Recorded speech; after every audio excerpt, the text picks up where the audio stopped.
Gaur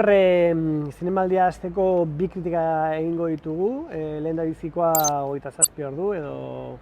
27 horas. Daniel Hermanen uruguaiarraren pelikula, eta bigarrenea izango da 6 jours dans ce printemps-là,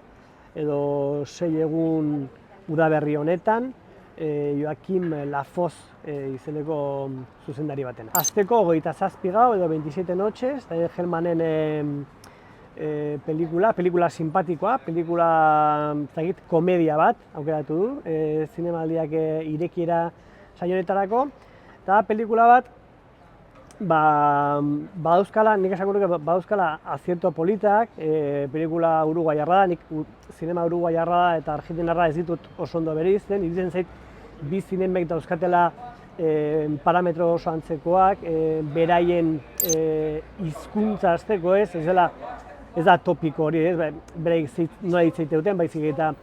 ze herramienta polita daukaten gauzak esateko, eramateko errealitate sensazio bat pantailara, oso hizkuntza organikoa da eta sinesgarritasun sensazio handia ematen dizu, eta gero gainera velozitate handiarekin hitz egiten dute eta ezpata bezala, sartzen dira beraien dialogoak eta zentzurtan zinema uruguaiarrak eta argentinarrak badakate zerbait, zerbait oso atsegina laguntzen dizula pelikularen barruan egoten, Pelikula iruditu zait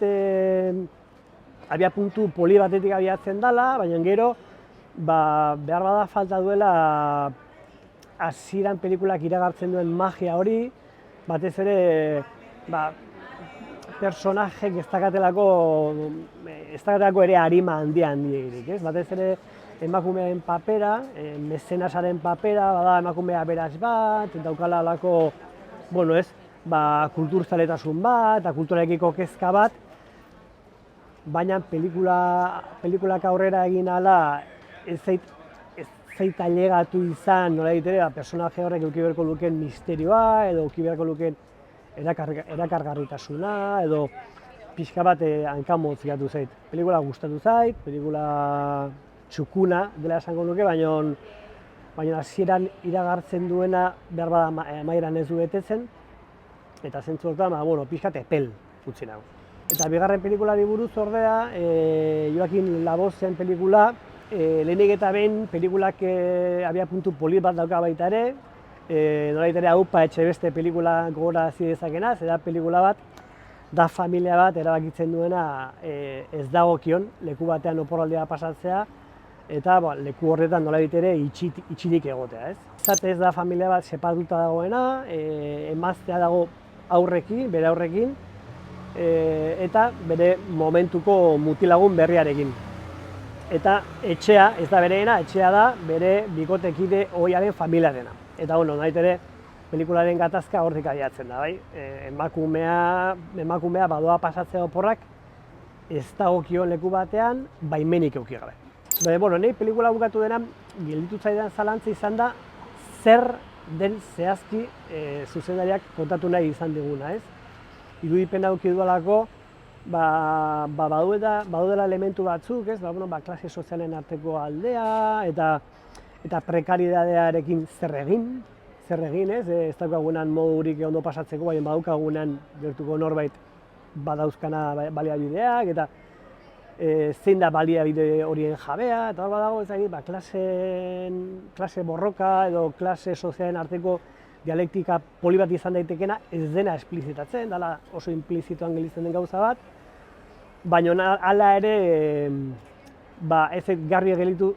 zer dan pelikula kontatu nahi dena, eta beraz zein den pelikularen helburua, ez? Gero pelikula baduka fenomeno bat oso arraroa, nahi intzaidana berezik molestoa, eta da pelikulak erakusten duena irudien bidez eta pelikulak entzunarazten diguna bere soinu bandaren bidez, daudela kontraste etengabean, kontraesan etengabean, eta beraz, inolako tristurarik ez daukaten sekuentzietan musika triste bat dago etengabe,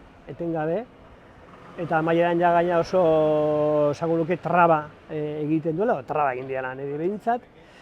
Eta badagoela, orduan, pelikulan oroar badagoela halako despiste bat, esango nuke, halako tiroak alde guztietara botatze bat, zuzendariaren ikuspegitik,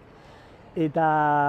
azken batean ez duela jakin zer den berak kontatu nahi duen historia horretan importantena dena, ez? Bai lehenengo pelikulan da, bai bigarren pelikulan, iruditu zait